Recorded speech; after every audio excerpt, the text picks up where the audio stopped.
Good morning dear students. तो आज का जो हमारा टॉपिक है प्रेजेंट परफेक्ट कॉन्टिन्यूस। सबसे पहले हम इसके नाम के ऊपर चर्चा करें। Present perfect continuous. परफेक्ट आप पहले पढ़ चुके हो। इसका अर्थ होता है किसी भी चीज़ की पूर्णता, यानी एक्शन जब पूरा हो जाता है। और कॉन्टिन्यूस का अर्थ होता है कैरी ऑन, यानी किसी भी काम का जारी रहना। तो इसमें अब दोनों वर्ड आ गए हैं, परफेक्ट भी है और कॉन्टिन्यूस भी है। तो हम चीज़ को समझते हैं कि इसमें ऐसे एक्शन किए जाते हैं जिनका कुछ हिस्सा वो पार्शली कुछ पूरे हो चुके होते हैं और बाकी काम अब प्रेजेंट में जारी रहता है। यानी कि कोई काम शुरू हो चुका है, उसका कुछ भाग पूरा भी हो चुका है और बाकी भाग उसका अब रनिंग में चल रहा है। यानी हमें उस काम की, उस एक्शन की स्टार्टिंग का पता है और अब उसकी कंटिन्यूटी का पता है। यानी कोई भी काम हमारे पास्ट में शुरू होकर अब वर्तमान में चल रहा है, यानी कुछ हिस्सा पूरा हो चुका है, कुछ हिस्सा अब चल रहा है। तो ऐसे एक्शंस को दर्शाने के लिए हम प्रेजेंट परफेक्ट कॉन्टिन्यूस टेंस काम में लेते हैं। तो इसका वही बेसिक सा नियम है। सबसे पहले हम इसकी हेल्पिंग वर्ब्स देख लेते हैं। हेल्पिंग वर्ब्स हैं इसकी हैज और हैव। ये हम पहले भी सीख चुके हैं कि हैज हम लगाते हैं सिंगुलर के साथ, ही, सी, इट या कोई नेम। और जो हमारी हैव है वो हम लगाते हैं आई, वी, यू, दे। इनके साथ हम हैव हेल्पिंग वर्ब लगाते हैं। अब बात करें हम इसमें मेन वर्ब की, तो इसकी जो मेन वर्ब है वो हमारी है वी फोर। ये हेल्पिंग वर्ब हो गई और एक मेन वर्ब हो गई हमारी वी फोर। इस टेंस के अंदर एक चीज़ हमें एक्स्ट्रा ऐड करनी पड़ती है। जब भी हम हेल्पिंग वर्ब ये जो हैज या हैव लगाएंगे उसके साथ हमें प्लस बीन जोड़ना पड़ता है। उसके बाद हमारी मेन वर्ब की वी फोर आ जाती है। तो इसका यूज़ मैं बता चुका हूँ कैसे कामों के लिए होता है कि ऐसे एक्शन जो पास्ट में शुरू हो चुके, जिनका कुछ हिस्सा पूरा हो चुका है, बाकी काम अभी जारी है, तो वो आते हैं परफेक्ट कॉन्टिन्यूस के अंदर। तो हम शुरू करते हैं। इसके पहले सेंटेंसेस बनाना सीखते हैं। Affirmative sentence. अफर्मेटिव सेंटेंसेज बहुत ईजी है। इसका sentence pattern subject plus has या have plus been plus V four plus object plus since या फॉर प्लस टाइम। अब इस सूत्र में हम देखते हैं subject, has, have, been, V four, object, ये आप सीख चुके हो। ये दो नई चीज़ें आपके लिए इसमें सूत्र में आई हैं, सिंस और फॉर। तो सबसे पहले मैं इसको क्लियर कर दूं कि सिंस कहाँ पर लगाना है और फॉर कहाँ पर लगाना है। एक्चुअल में अपने आप में क्या है, इनको लगाने के क्या रूल्स हैं वो समझ लेते हैं। यह आपने नोट डाउन कर लिया होगा। अब मैं आपको बताता हूँ कि कहाँ पर सिंस लगाना है और कहाँ पर फॉर। सिंस और फॉर ये दो चीज़ें इस टेंस में आपको सीखनी पड़ेंगी। सिंस आता है किसी भी पॉइंट ऑफ टाइम के लिए, पॉइंट ऑफ टाइम, और फॉर आता है पीरियड ऑफ टाइम। अब इसको थोड़ा समझते हैं। पॉइंट ऑफ टाइम क्या है? कोई भी निश्चित समय बिंदु, जब हमें समय का नाम दे दिया जाए, जैसे कि मैं सुबह से पढ़ा रहा हूँ या दोपहर से पढ़ा रहा हूँ, या कोई सन दे दी 1930, 2023, कुछ भी, अगर समय का नाम दे दिया, एग्जैक्ट टाइम दे देते हैं, उसका निश्चित टाइम हो जाता है, उसके अमल लगाते हैं सिंस। फॉर आता है पीरियड ऑफ टाइम, यानी समय की अवधि के लिए। यानी मैं कोई भी एक्शन कर रहा हूँ, कोई भी एक्शन हो रहा है हमारा, वो 1 मिनट से हो रहा है, 5 मिनट से, 10 घंटे से, 15 सालों से, 20 शताब्दियों से, यानी जब अवधि दे दी जाए टाइम की, तब हम यूज़ करते हैं फॉर को। तो ये दोनों आपको सीखने पड़ते हैं इस टेंस को सीखने के लिए, सिंस और फॉर। सिंस है पॉइंट ऑफ टाइम, फॉर है पीरियड ऑफ टाइम। तो अब मैं समझ चुका हूँ कि आपको ये बात समझ में आ गई है कि सिंस और फॉर कहाँ पर लगाने हैं। अब हमारे जो सेंटेंसेज हम बनाने शुरू करते हैं, जो हमने सबसे पहले वही शुरू किए थे, आपको बताया भी था, affirmative sentences.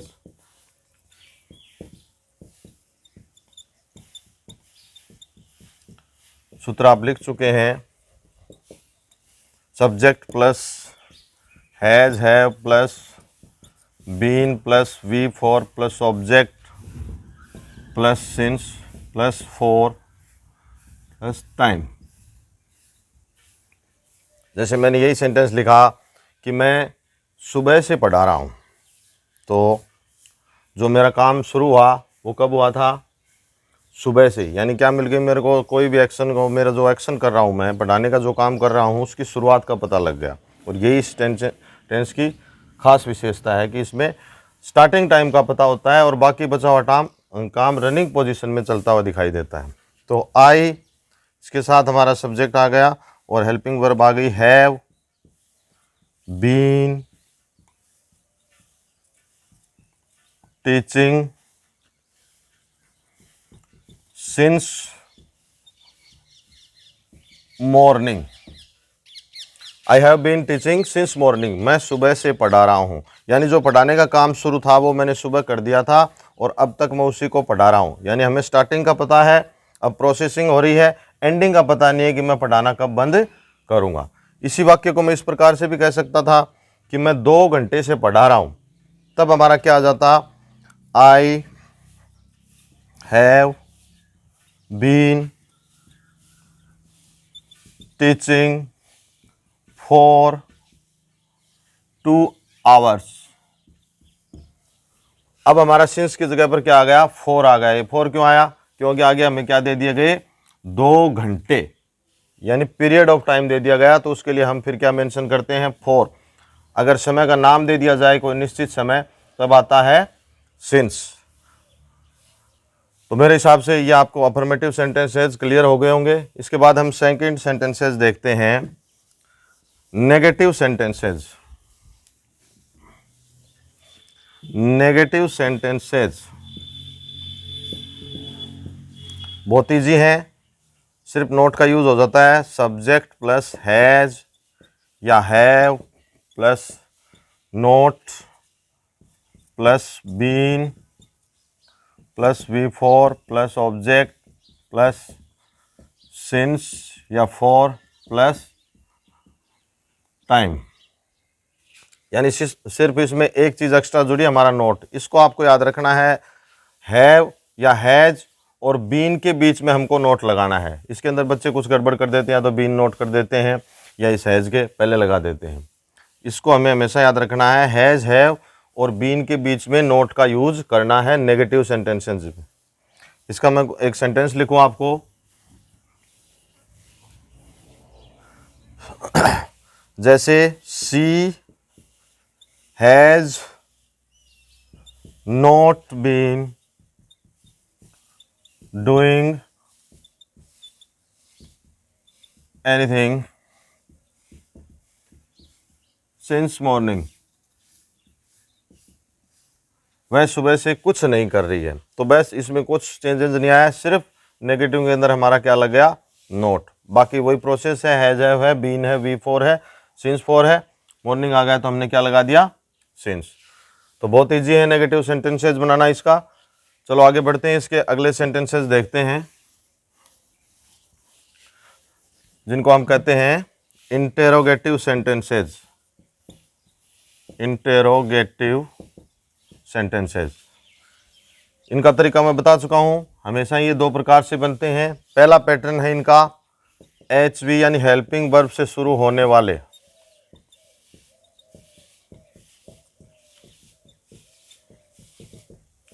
Normally helping verb से शुरू होंगे तो जिस टेंस को हम पढ़ रहे हैं उसी की हेल्पिंग वर्ब शुरू में आ जाती है। तो सूत्र हमारा बन जाएगा has plus subject plus been plus V four plus object plus since या फॉर प्लस टाइम। तो हमारा हैज और हैव जो हेल्पिंग वर्ब हैं वो शुरू में आए हैं, और ये किसका काम करेंगे? उस इंटेरोगेटिव वर्ब का काम करेंगे जिससे कि प्रश्न पूछा गया है, और आगे लग जाएगा इसके इंटेरोगेटिव मार्क। तो मैंने लिखा has he been playing for 2 hours, आगे मैंने लगा दिया interrogative mark. Has he been playing for 2 hours, क्या वो 2 घंटे से खेल रहा है। तो उस क्या के लिए हमारा फिर ये वर्ड क्या लगाया हमने, सॉरी, हैज़। हैज़ किसके अकॉर्डिंग लगा, इस सब्जेक्ट ही के अनुसार। यहाँ पर अगर आई वी यू दे होते तो यहाँ पर क्या हो जाता, हैव। बाकी पैटर्न वही रहेगा, सिर्फ यहाँ अगर हमें देखना है कि सिंस लगाना है या फॉर लगाना है। चलो अगला पैटर्न देखते हैं इसका।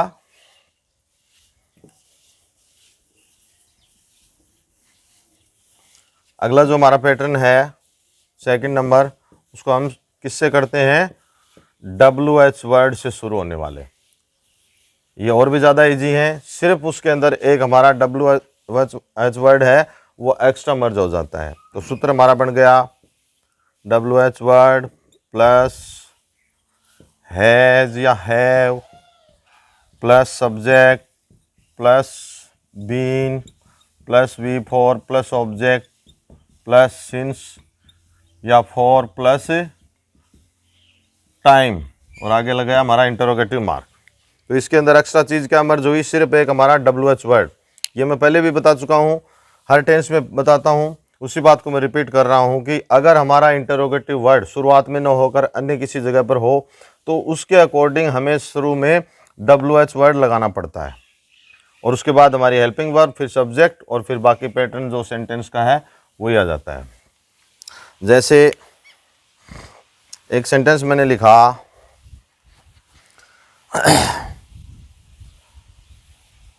What have you been playing since morning, और आगे आ गया interrogative mark. What have you been playing since morning, तुम सुबह से क्या खेल रहे थे। तो हमारा जो प्रश्न इंटरोगेटिव वर्ड क्या से बना, उस क्या के लिए हमारा WH वर्ड क्या होता है, व्हाट। और उसके बाद हमने हेल्पिंग वर्ब लगाई, ये याद रखना हमेशा किसके अकॉर्डिंग लगती है, इस सब्जेक्ट के अकॉर्डिंग। यो हमारा सब्जेक्ट है तो हमारी हेल्पिंग वर्ब लग गई हैव, फिर बीन और V4, और फिर सिंस और फॉर का प्रयोग होगा, प्लस टाइम आ जाता है। तो ये हमारा तीसरा पैटर्न था इंटरोगेटिव सेंटेंसेज। तो ये तीनों प्रकार के सेंटेंसेज आप देख चुके हैं। मैं समझता हूँ कि आपको तीनों अच्छी तरीके से समझ में आ गए होंगे। इसमें आपको सिर्फ ध्यान क्या रखना है, जो हमारा प्रेजेंट कॉन्टिन्यूस है और प्रेजेंट परफेक्ट कॉन्टिन्यूस, इसमें सिर्फ एक अंतर है, वो क्या है, प्रेजेंट कॉन्टिन्यूस में काम हमारा है वो जारी रहना पाया जाता है, काम इसमें भी जारी रहता है, लेकिन इसमें एक्स्ट्रा कंडीशन क्या है कि इसमें उस काम की, उस एक्शन की स्टार्टिंग दी हुई होती है, यानी वो कार्य कब शुरू हुआ। जैसे मैं पढ़ा रहा हूं, आई एम टीचिंग, ये हमारा जो सेंटेंस है वो कौन से टेंस का है, प्रेजेंट कॉन्टिन्यूस का। और इसी को मैं ऐसे लिख दूं, I have been teaching for 2 hour 3 hour, कुछ भी कर सकते हो आप इसमें। ये हमारा सेंटेंस हो गया, मैं 3 घंटे से पढ़ा रहा हूं। तो पहला हमारा जो सेंटेंस था, मैं पढ़ा रहा हूं, सिर्फ इसमें हमें एक्शन अब वर्तमान में हो रहा था, लेकिन हमें ये नहीं पता था कि एक्शन शुरू कब हुआ था पढ़ाने का काम। इसमें क्या हो गया, I have been teaching for 3 hours, sorry. तो इसका क्या अर्थ हुआ कि मैं 3 घंटे से पढ़ा रहा हूं। इट मीन्स ये जो पढ़ाने का जो एक्शन कर रहा हूं मैं, ये मैंने 3 घंटे पहले शुरू कर दिया था, यानी इस एक्शन के शुरू होने की हमें टाइमिंग पता होती है। और यही अंतर है प्रेजेंट कॉन्टिन्यूस और प्रेजेंट परफेक्ट कॉन्टिन्यूस में। अब मैं समझता हूं कि आपको क्लियर होगा कि present continuous and present perfect continuous में क्या अंतर है। तो मैं समझता हूं आपको वीडियो पसंद आया होगा। अगर पसंद आया है तो आप शेयर करें, कमेंट करें, लाइक करें और चैनल को सब्सक्राइब करें। अगले वीडियोज़ में हम देखेंगे, आज तक हम जितने भी वीडियो देखे हमने, उसके अंदर हम प्रेजेंट को क्लियर कर चुके हैं। अगले टेंस में हम देखेंगे, पास्ट की शुरुआत करेंगे। वो आप अगले वीडियो में बने रहें। Till then bye.